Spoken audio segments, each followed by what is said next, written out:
Hi guys, I'm Leandra Mira. And I'm Natalie Bensavanga, and this is Heating Up. This is the show that explores the intersection between the foods that we love to eat and the conversations that we need to be having around social justice and climate change. So sit back and relax while we make comfort foods that are good for you and good for the planet.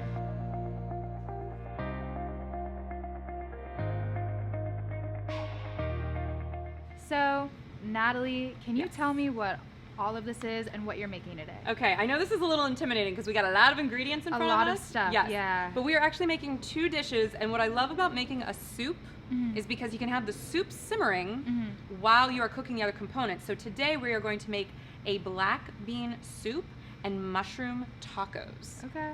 I know. All I'm right. super excited about it. So the first things first, let me share with you what we're going to be. Yeah, you know what? Chop while we're talking. Put you to work. I'm so bossy. Okay, I know. Well, someone does. Someone loves it anyway.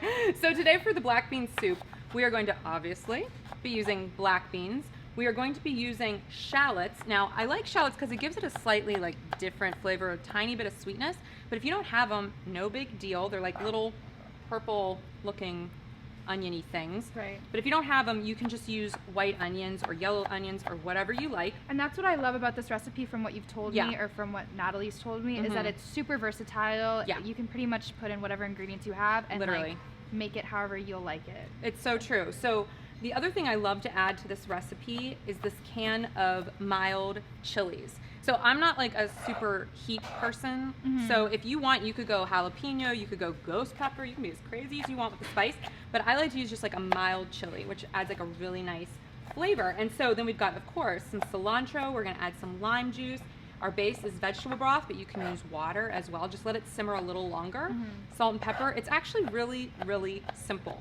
So while that is cooking, and a little bit of cumin, I almost forgot. A little bit of cumin. I love cumin. I do too. And so while that is cooking down and simmering, we are going to make our mushroom tacos. Now, this is a recipe that I make all the time at home, and the reason I love it is because everything comes together in literally 30 minutes, which is awesome. So I like to use Portobello and baby bella mushrooms, but you can use any kind of mushroom you like. And according to Dr. Gentili, who works with us on the show as our medical consultant, mushrooms are a great source of fiber and protein, but they are super low in calories, and they can also help you with your blood sugar, and they're a good source of selenium, which is all about anti-cancer. Good to know. I We love mean, mushrooms. We do, and now it's like even more reason to eat them. And so what I love to make with the mushrooms is I love to add another bean for more protein, but if you don't have them, you don't need them, like a pinto bean.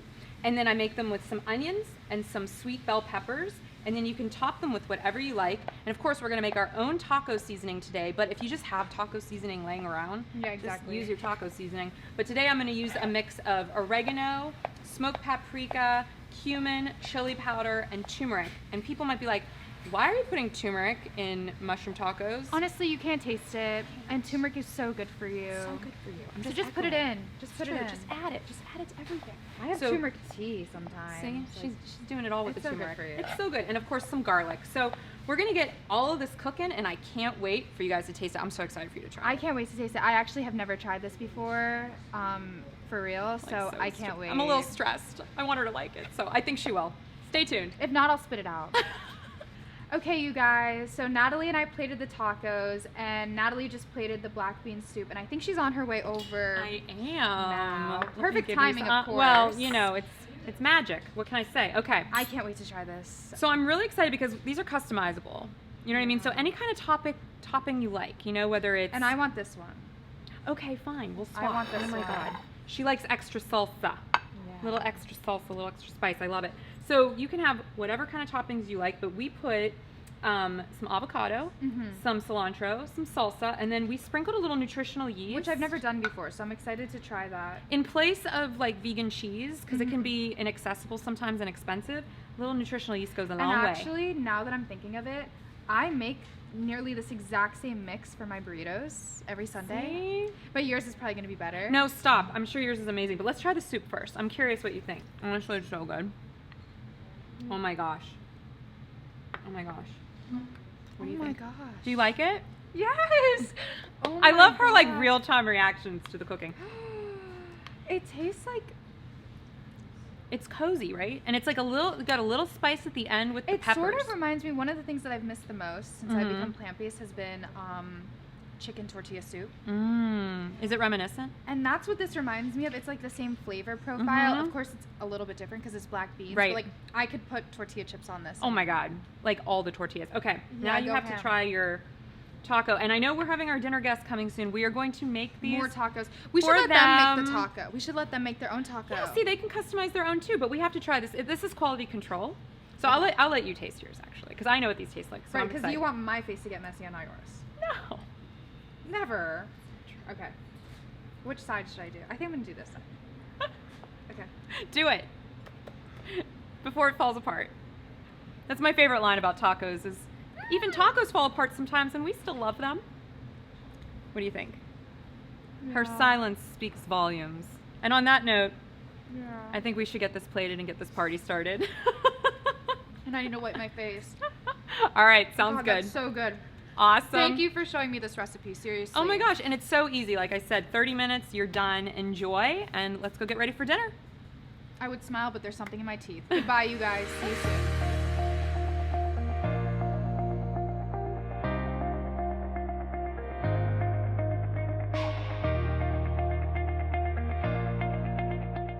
Hey everybody, okay, we are so excited because not only do we get to have the black bean soup and the amazing tacos, if I do say so myself, but more importantly, we get to share them with Erica Jackson, who works with FracTracker. Thank you so much for joining us. We need an applause track. How are you? I'm good. How are you guys? We're good. We are good. I'm actually really excited because this so far is my favorite. It looks really good, and it smells really good too. Okay, should we just like dig in a little bit before should we all try the soup at least? Cheers. Yeah. Wait, do we take our spoons first and then do Okay, that's dangerous, but sure. Thanks. Let's do it. Cheers. Cheers. Yeah. Now it's a party. Really good. Yeah. Really, really good. I got the and I got the really good. All right, guys. I'm feeling good. I'm getting into the taco. Do it. You guys should clean this. Oh, it's okay. Thank you, Erica. Yeah, she's keeping it clean here on set. So I was trying to sabotage this. So while we start digging in, because I don't blame anybody because they are delicious, let's talk a little bit about how you found your way at FracTracker, and for people that may not know, what is FracTracker? FracTracker Alliance is an environmental nonprofit. We study, map, and communicate the risks of the oil and gas industry to support a transition to cleaner energy solutions.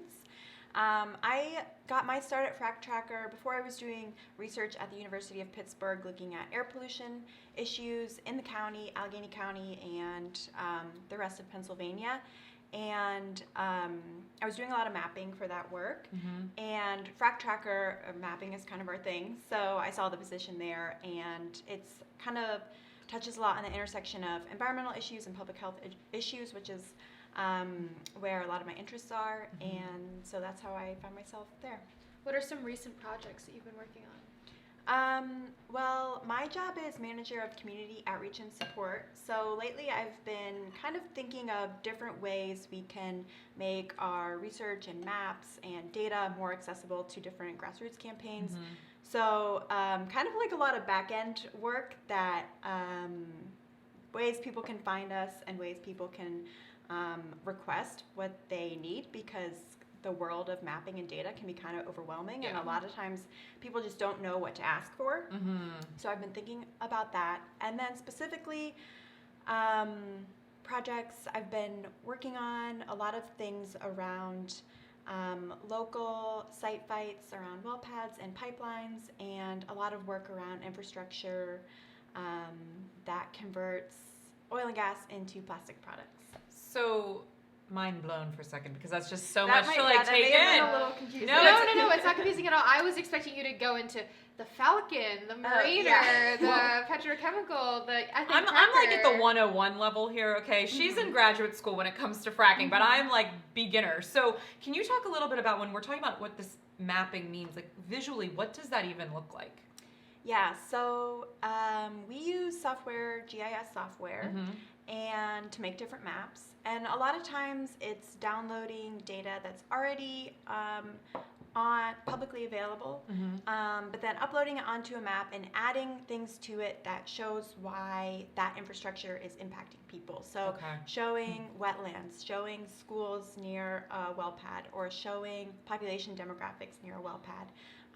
Adding that additional data so people have some context and understand why this matters. So I have to ask then, why is this sort of like, it feels like a big secret. So why is it that the oil and gas hasn't made this more readily available for people? Because this is our right to know this information. At least I think it is. Exactly. Yeah. It's important. Yeah, it's important.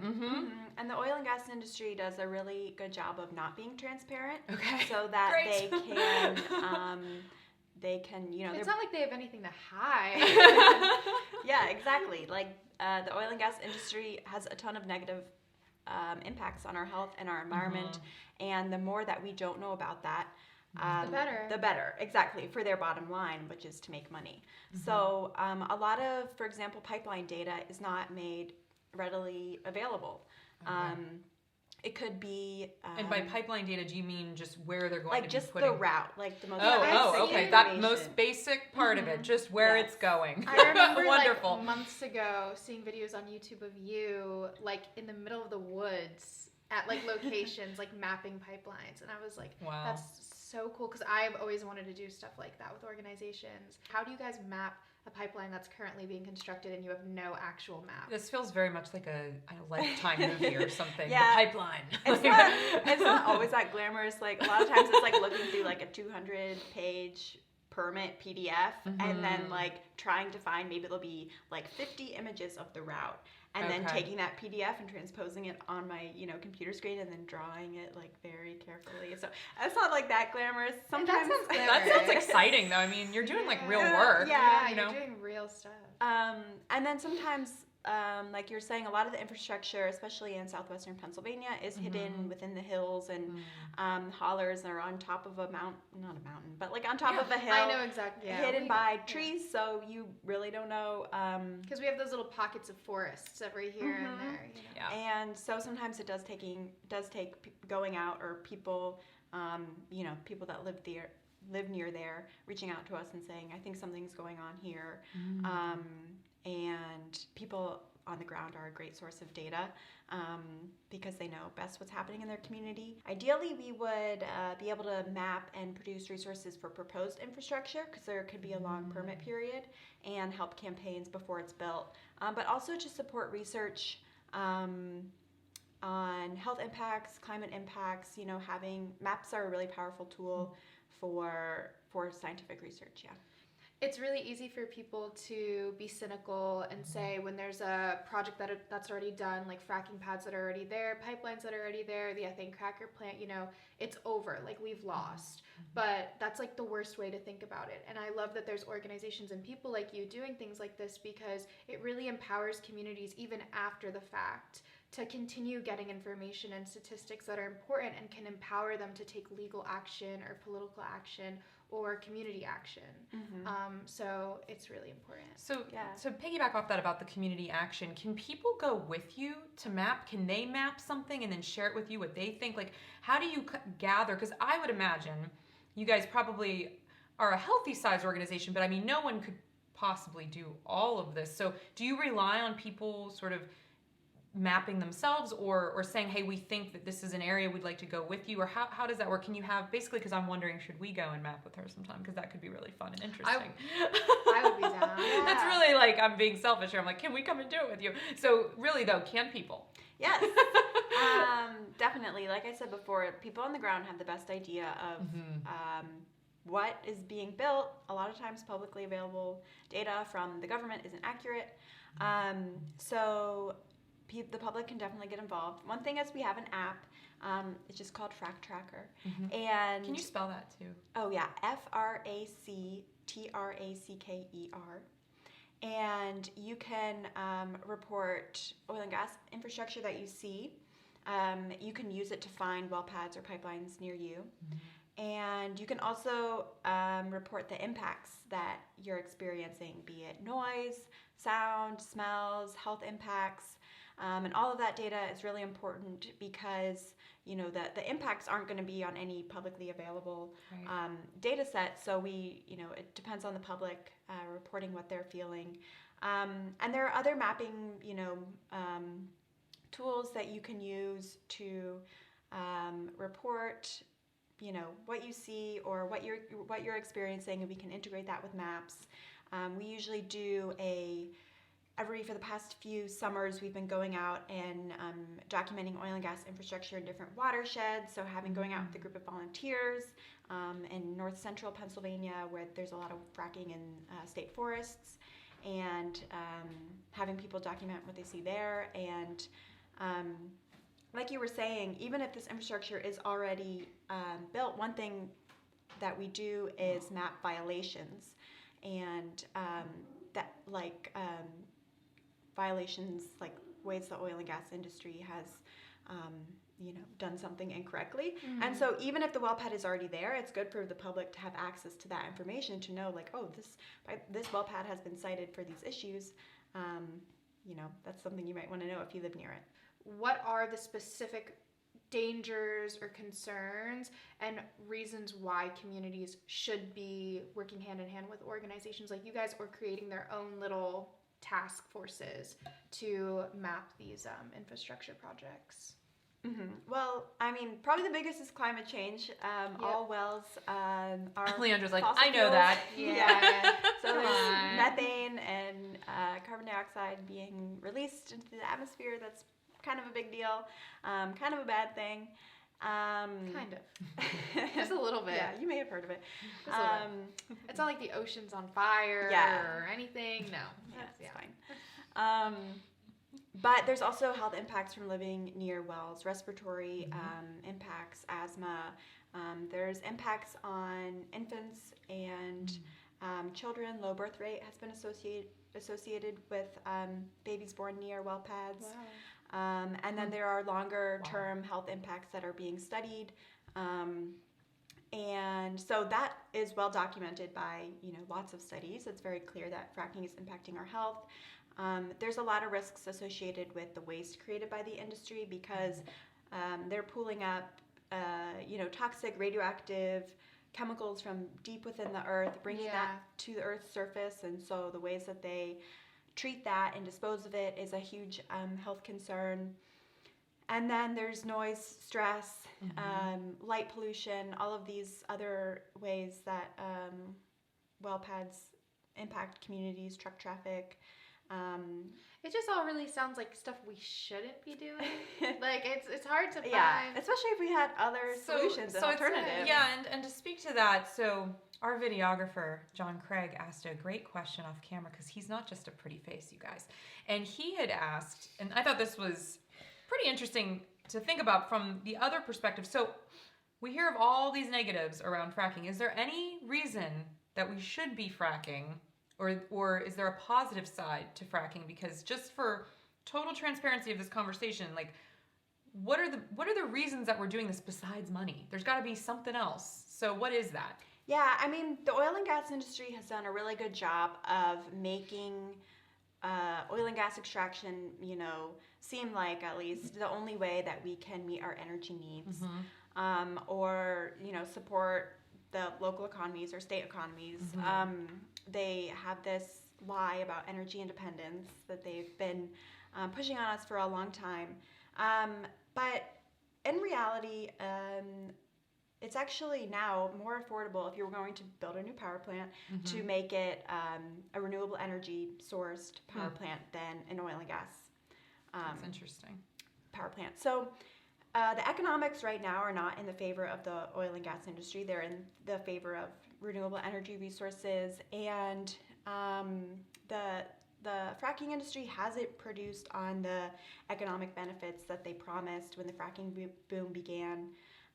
Communities in the Ohio River Valley haven't seen a lot of local job creation. Many, especially in Eastern Ohio, have seen job loss overall and population decreases. So they really haven't delivered on that promise. So right now, if we're in a place where we have a glut of oil and gas in this region, so we don't need to build new infrastructure to meet our energy needs. and we should really be rapidly transitioning away from Like oil 20 and years gas. ago. Yeah. Yeah. Okay. Just There's wanted to clear that up. There's a Chinese proverb that's like, the best day to plant a tree is 20 years ago. The second best day to plant one is today. That's Oh, I right. like So, that. Yeah. 20 years ago, but But we're really, But here yeah, today. we we're can here. start today. Well, and I like that energy and I like that enthusiasm for looking forward in terms of like solutions. So as we sort of wrap this conversation up, what can people do? Because I would imagine emotionally, this could be draining. heavy, Yeah. right? So how do you take care of yourself working in this space? And then how can people get involved? That's a really good question. It can be overwhelming and draining. I think focusing on, trying to do my job as best as I can. There's so many amazing local grassroots campaigns right now. People putting their bodies on the line, risking so much to keep their communities safe and healthy. And Shout out to them. yeah, Shout out to them. exactly. And so being able to support them, and I think maps are such a powerful tool, so much, they have a lot of political power and they have a lot of research and scientific power, as I was talking about earlier. So being able to support them is, keeps me motivated. And I also think if you... You're going to do a yoga class with me. I'm going to do Pilates or yoga. Little Where's self-care. my invite? That's understood, okay? It's just a standing invite. No, Yeah. don't let this face fool you. She's invited. But I think it's so easy to make, if you're working in the environmental field or any kind of something that you're really passionate about, Right. then it's easy for your job to become kind of your life and your identity. So I think investing in things outside of work, hobbies and interests, That's such It's good advice. really- it's That's really really important. good advice. because sometimes I think I get so wrapped up in It's easy to literally work 80 hours a week and not realize that you're doing it. Because you are passionate about it, so it doesn't always feel like work. Yeah. So extending on that, then what can people do if they want to support you and the work of FracTracker? Well, one thing is, if anyone is working on a campaign or just has questions about the oil and gas industry, they can reach out to us. Go to our website, fractracker.org. And I think we've talked a lot about the negative impacts of fracking and the darker aspects of my work, but also I think maps can be a powerful tool to visualize what you do want in your community and what you do want to protect. And so we don't always have to be mapping That's really beautiful. wetland pipelines going through wetlands and threatening endangered species, but you can be mapping things that you want to protect and preserve in your community, just moments of history that you want to preserve. And so you can also reach out to us if you have if something like that would be supportive for you. Or That's such a wonderful note to end on. Thank you, Erica. Thank you for being here. Thank you for having this conversation with us. Yeah, Okay, and thanks for I know having we've me. all been very dainty about eating these Well, tacos on camera, the which is thing totally is, fair, but I'm maybe we a- should end with a little... I'm a messy taco. A little It's taco? really full taco. All right, I know. I have a tendency to put She's a lot on a plate. Italian. I can't help myself. Okay. All right, thanks for joining us, you Thank guys. you. Bye.